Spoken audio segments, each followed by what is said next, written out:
உலகெங்கிலும் பறந்து வாழும் அஸ்ட்ரோ டிவைன் தமிழ் நேயர்களுக்கு அன்பு வணக்கம். நான் ஜோதிடர் குரு வரதராஜ பெருமாள். இந்த நிகழ்ச்சியில் நம்ம என்ன பார்க்க போகிறோம் அப்படின்னு கேட்டிங்கன்னா, தமிழ் புத்தாண்டு புதுதாக பிறக்க இருக்கக்கூடிய பிரபாவ ஆண்டு தமிழ் புத்தாண்டு ஒவ்வொரு ராசிக்காரர்களுக்கும், அதாவது மேஷம் முதல் மீனம் வரையான 12 ராசிக்காரர்களுக்கும் என்ன மாதிரியான பலன்களை கொடுக்க போகுது, நமக்கெல்லாம் எப்படி இருக்கும் அப்படின்னு எல்லாருக்கும் ஒரு பெரிய எதிர்பார்ப்பு இருந்துக்கிட்டு இருக்கும். அதை தான் இந்த நிகழ்ச்சி பூர்த்தி பண்ண போகுது. கண்டிப்பாக 12 ராசிக்காரர்களும் தொடர்ந்து பாருங்கள். பல நல்ல மாற்றங்கள் இந்த ஆண்டில் இருக்குது. அதாவது கோச்சாரத்தின் அடிப்படையில், அதாவது தற்கால கிரகங்களின் அடிப்படையில் ஒவ்வொரு ராசிக்காரர்களுக்கும் என்னென்ன மாதிரியான பலன்கள் கிடைக்க போகுது அப்படின்றத நம்ம பார்க்க போகிறோம். உங்களுக்கு உங்கள் மனசை நிறைவுபடுத்துகிற மாதிரி, அதாவது உங்களை சந்தோஷப்படுத்துகிறோன்ற மட்டும் நோக்கம் இல்லை, மனச்சோர்வில் இருக்கிறவங்களுக்குமே பார்த்தீங்கன்னா இப்போ இருக்க கிரகநிலைகள் விதிப்படி, ஜோதிட விதிப்படி உங்களுக்கு என்ன யோக பலன்களை கொடுக்க போகுது அப்படின்றதையும் நான் இங்கே குறிப்பாக தெளிவாக சொல்ல போகிறேன். கவனித்து தொடர்ந்து பாருங்கள். நிச்சயமாக இந்த நிகழ்ச்சி உங்களுக்கு மன நிறைவையும் சந்தோஷத்தையும் ஒரு தைரியத்தையும் தன்னம்பிக்கையும் கொடுக்கும் அப்படின்றத நான் சொல்லி நிகழ்ச்சிக்குள்ளே வரேன்.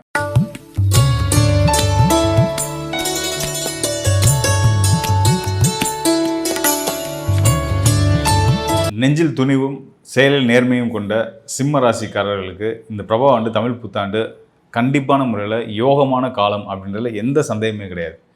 என்னங்க இப்படி சொல்கிறீங்க, 8ஆம் இடத்துல சனி இருக்குது, அஷ்டம சனி காலம், நீங்கள் இப்படி சொல்கிறீங்களே அப்படின்னா அதுக்கான காரணங்கள் இல்லாமல் நான் சொல்லலை. 8ஆம் இடத்துல சனி இருந்தால் சில சங்கடங்கள், போராட்டங்கள் எல்லாம் வரும் அப்படின்றது விதி. ஆனால் விதி விலக்குகளாக நிறைய யோகங்கள் உங்களுக்கு இருக்குது. அதுதான் நான் சொல்ல போகிறேன். தொடர்ந்து பாருங்கள். அதாவது இந்த ஆண்டு துவங்குறது பார்த்திங்கன்னா, எப்பயுமே பார்த்திங்கன்னா சூரியன் உச்ச நிலையில் இருக்கக்கூடிய சித்திரை மாதம் மேஷராசியில் இருப்பார். அதான் உங்களோட ராசிநாதன் உச்சம் பெறக்கூடிய வீடு. உங்கள் ராசிநாதன் உச்ச பலத்தில் இருக்கிறாரு. என்ன தான் எதிரிகள் ஒரு பக்கம் இருந்தாலும் உங்களோட பலம் கை ஓங்கி இருக்குது அப்படின்ற மாதிரியான நிலை தான் இந்த ஆண்டு துவங்குது. அது மட்டும் இல்லாமல் உங்கள் ராசிக்கு தொழில் ஸ்தானத்துக்கு அதிபதியான சுக்கிரனும் உங்கள் ராசிநாதனுடைய சூரியனோட சேர்ந்து ராசிக்கு 9ஆம் இடத்துல இருக்கிறார். இதை விட என்ன ஒரு சிறப்பு வேணும்னு கேளுங்க. அதாவது மாத கிரகமாக இருந்தால் கூட சுக்கிரன் முழு சுபகிரகம். அவர் பார்த்திங்கன்னா சுகபோகங்களை அள்ளி கொடுக்கக்கூடியவர். அவர் உங்கள் ராசிநாதன் சூரியனோட சேர்ந்து ராசிக்கு 9ஆம் இடமான பாகியஸ்தானத்தில் இருக்கிறாரு.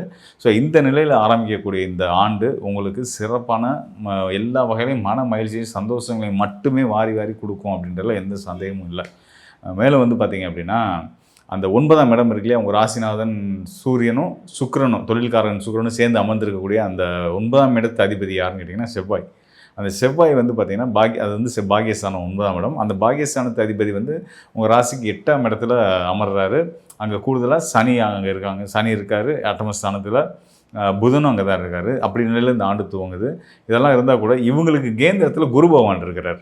இந்த செவ்வாய், சனி, புதன் இவங்களுக்கு கேந்திர தொடர்பில் குரு பகவான் இருந்துகிட்ருக்கிறார். கிட்டத்தட்ட ஒரு 1.5 மாதத்துக்கு குரு பகவான் கேந்திர தொடர்பில் இருந்து சனியும் செவ்வாயும் புதனும் அட்டமஸ்தானத்தில் இருக்கிற கிரகங்கள் உங்களுக்கு தொல்லை பண்ணாமல் பார்த்துப்பாங்க. அது வரைக்கும் உங்களுடைய ராசிநாதனுக்கே பலம் ஓங்கி பலமாக இருக்கிறாரு.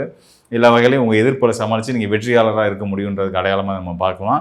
அதுக்கப்புறம் 1.5 மாதத்துக்கு பிறகு என்ன ஆகுது அப்படின்னா, மே மாதம் 26ஆம் தேதி ஆண்டு துவங்கி சித்திரை 1 ஆண்டு துவங்குது. வைகாசி 12ஆம் தேதி அங்கேருந்து அதுக்கு அடுத்த மாதம் வைகாசி 12ஆம் தேதி பார்த்திங்கன்னா உங்கள் ராசிக்கு யோகாதிபதினு சொல்லக்கூடிய 5ஆம் இடத்துக்குரிய பூர்வ புண்ணிய ஸ்தானத்துக்குரிய குலதெய்வத்தை குறிக்கக்கூடிய கிரகமான குரு பகவான், முழு சுபகிரகமான குரு பகவான் 12 ஆண்டுகளுக்கு பிறகு தன்னுடைய உச்ச வீடான கடகராசிக்கு வரப்போகிறார். கடகராசிக்கு குரு வரதில் என்னங்க சிறப்பு, ராசிக்கு 12ஆம் இடம் அங்கே வரதில் என்ன சிறப்பு அப்படின்னு கேட்டிங்க அப்படின்னா, முதல் விஷயம் சுப விரயங்களை கொடுப்பாரு. இதெல்லாம் ஒரு பக்கம் இருந்தாலும் 12ஆம் இடத்துல இருந்தால் விரயஸ்தானத்தில் இருந்தால் சுப விரயங்களை கொடுப்பாரு, நல்ல பயணங்களை கொடுப்பாரு, தர்ம சிந்தனைகளை கொடுப்பாருன்றதெல்லாம் தாண்டி தாராள மனப்பான்மை கொடுப்பாருன்றதெல்லாம் தாண்டி அவருடைய பார்வைக்கு ரொம்ப பலம் இருக்குது. குருவுடைய பார்வை எங்கெல்லாம் விழுகுப்போகுது அப்படின்னு பார்த்தீங்க அப்படின்னா, உங்கள் ராசிக்கு 4ஆம் இடமான விருச்சிக ராசியில் விழுகுது. விருச்சிக ராசின்றது உங்களோட சுகஸ்தானம், வண்டி யோகம், தாயார், வீடு, மனை இதெல்லாம் குறிக்கக்கூடிய ஸ்தானம். இந்த நட்பு, நண்பர்கள், பயணங்கள் இதெல்லாம் குறிக்கக்கூடிய ஸ்தானம். இந்த இடத்துக்கு குருவுடைய பார்வை கிடைக்குது. அதை விட ரொம்ப முக்கியமாக உங்களுடைய அஷ்டமஸ்தானம், அதாவது நான் சொன்னேன் இல்லையா, செவ்வாய், சனி, புதன் இவங்களாம் சேர்ந்து இருக்கக்கூடிய அந்த அஷ்டமஸ்தானத்தில் இருக்கக்கூடிய கிரகங்களுக்கும் அஷ்டமஸ்தானத்துக்கும் குருவுடைய பார்வை கிடைக்க போகுது. ஸோ இந்த குரு பார்வை கிடச்சிருச்சு அப்படின்னா எவ்வளோ பெரிய தோஷம் வந்தாலும் அது விலகி யோகமாக மாறிடும். அப்போ இங்கே செவ்வாய், சனி, புதன் சேர்ந்து இருக்கக்கூடிய நிலையில் இந்த ஆண்டு துவங்கியிருந்தாலும் மே மாதம் 26ஆம் தேதிக்கு பிறகு குருவுடைய பார்வை பெற்று அந்த அசுப கிரகங்கள், அதில் குறிப்பாக அங்கே சனி, அட்டமஸ்தானத்தில் இருக்கக்கூடிய சனிக்கு ஆண்டு முழுவதும் தொடர்ச்சியாக குருவுடைய பார்வை கிடச்சிட்டு இருக்க போது. அதனாலேயே நீங்கள் சனி, அட்டம சனி நம்மளுக்கு கஷ்டத்தை கொடுக்கும், தேவையில்லாத வீண் பிரச்சனைகளை மாட்டி விடும், வீண் விரயங்களை கொடுக்கும், பண நெருக்கடியை கொடுக்கும், பொருளாதார பிரச்சனை ஏற்படுத்தும், லீகல் இஷ்யூவை கொடுக்கும் அப்படின்றதெல்லாம் நீங்கள் கவலைப்பட வேணாம். கண்டிப்பான முறையில் குரு பார்த்துக்குவார். உங்கள் யோகாதிபதி குரு, அவருக்கு மீறின சக்தி, நல்ல சக்தி எதுவும் கிடையாது, எந்த தீய சக்தியும் கிடையாது. அதனால் சனியை பற்றி நீங்கள் வருத்தமே படாதீங்க, கவலையப்படாதீங்க. குரு வரலால் ரொம்ப சிறப்பாக இருப்பீங்க அப்படின்னு நான் சொல்லிக்கிறேன். மேலும் வந்து பார்த்திங்கன்னா, நம்ம இது வரைக்கும் தமிழ் புத்தாண்டு பலன்களை பார்த்துட்டு இருந்தோம். நிச்சயமான முறையில் இந்த ஆண்டு எல்லோருக்குமே ஒரு சிறப்பான ஒரு காலமாக இருக்கும் அப்படின்ற எந்த சந்தேகமும் வேண்டாம். கண்டிப்பான முறையில் சிறந்த யோகங்களை எல்லாருக்கும் வாரி வழங்கக்கூடிய நிலையில் தான் இந்த ஆண்டோட கோச்சார நிலைகள் இருக்குது. அதனால் தைரியமாக, சந்தோஷமாக, மன மகிழ்ச்சியோட, தன்னம்பிக்கையோடு இந்த ஆண்டை கொண்டாட தயாராகிக்குங்க.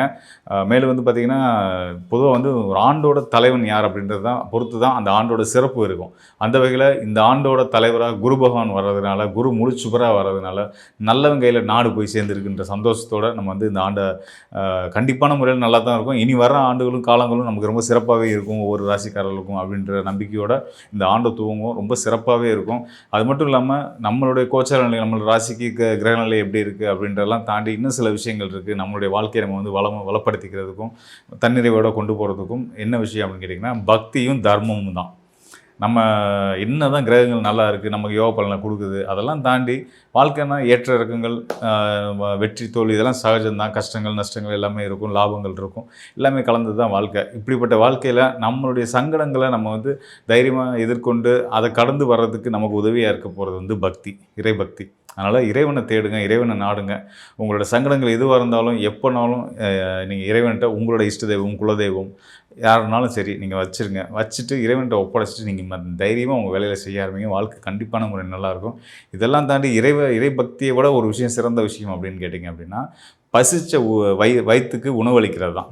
அது சக மனிதனுக்கு பசி இருக்கும், அவனுக்கும் இருக்கலாம். ஒரு விலங்கினங்களாலும் சரி, பறவை இனங்களாலும் சரி, அவங்களும் வந்து அவங்களுக்கும் பசி இருக்கும், அவங்களுக்கு உணவளிக்கிறது. ஏதோ ஒரு உயிருக்கு, பசித்த உயிருக்கு உணவளிக்கிற மாதிரியான ஒரு சிறந்த தர்மம் எதுவுமே கிடையாது. அந்த தர்மம் தான் நம்மளை எப்போயுமே காக்கும் அப்படின்றத நான் உங்களுக்கு இங்கே வலியுறுத்தி சொல்லிக்கிறேன்.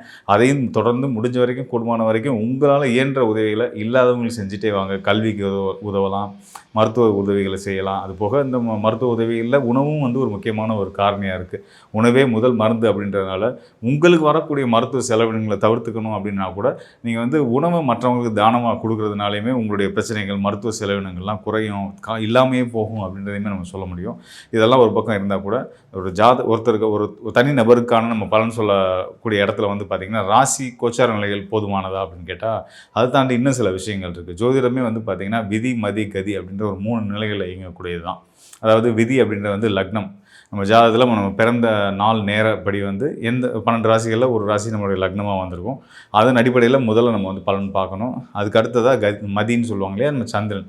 நம்ம ராசியில் சந்திரன் நம்ம ராசிக்கு கிரகங்கள், மற்ற கிரகங்கள் எங்கெங்கே இருக்காங்கன்றதை பொறுத்து பலன்கள் எடுக்கிறோம். அதுக்கு அடுத்ததாக வந்து கதின்றது சூரியன் அடிப்படையாக வச்சு நமக்கு நம்ம ஜாதகத்தில் சூரியன் இருக்கிற நிலையிலேருந்து மற்ற கிரகங்கள், ஏனைய கிரகங்கள் எங்கெங்கே இருக்காங்கன்றதை பொறுத்து பலன்கள் எடுத்து நம்ம வந்து பலன் சொல்லணும். இதையும் தாண்டி இன்னொரு பக்கம் தான் வந்து இப்போ தற்காலிக கோச்சார நிலைகள் எடுத்துக்கணும். நம்ம ஜாதகத்தில் எல்லா யோகங்களும் நல்ல விஷயங்களும் நிறைய இருக்குது, நடக்கிறதுக்கு சாத்தியம் இருக்குது. ஆனால் கோச்சாரம் வந்து சரியில்லைன்னு வச்சுக்கோங்களேன், அது ஒட்டுமொத்த உலகத்தையுமே முடக்கக்கூடிய ஒரு விஷயமாயிடும். அப்போ என்ன ஆகும்னா, நம்ம ஜாதகம் யோக பலன்கள் நல்லா இருந்தால் கூட யோக காரியங்களை செய்கிறதுக்கான, அதாவது நம்ம விருப்பப்பட்டதை செய்கிறதுக்கான சூழல்கள் இருந்தால் கூட, நம்ம தனிப்பட்ட ஜாதகத்தில் இருந்தால் கூட இங்கே கோச்சாரம் சரியில்லைன்னா அதை நடைமுறைப்படுத்த முடியாது. அப்போ எல்லாத்தையும் கலந்து பார்த்து உங்களுக்கான தனிநபர்களுக்கான துல்லியமான சரியான பலன்களை தெரிஞ்சுக்கணும் அப்படின்னா, இந்த டிஸ்பிளே இருக்க என்னுடைய எண்ணுக்கு தொடர்பு கொள்ளுங்க. கண்டிப்பான முறையில் உங்களுக்கு நல்ல ஒரு தெளிவையும் தீர்வையும் நான் கொடுக்குறதுக்கு தயாராக இருக்கிறேன். நன்றி மக்களே. மீண்டும் ஒரு நல்ல நிகழ்ச்சியில் சந்திப்போம். மீண்டும் உங்களுக்கு தமிழ் புத்தாண்டு நல்வாழ்த்துக்களையும் கூறி விடைபெறுகிறேன். நன்றி, வணக்கம்.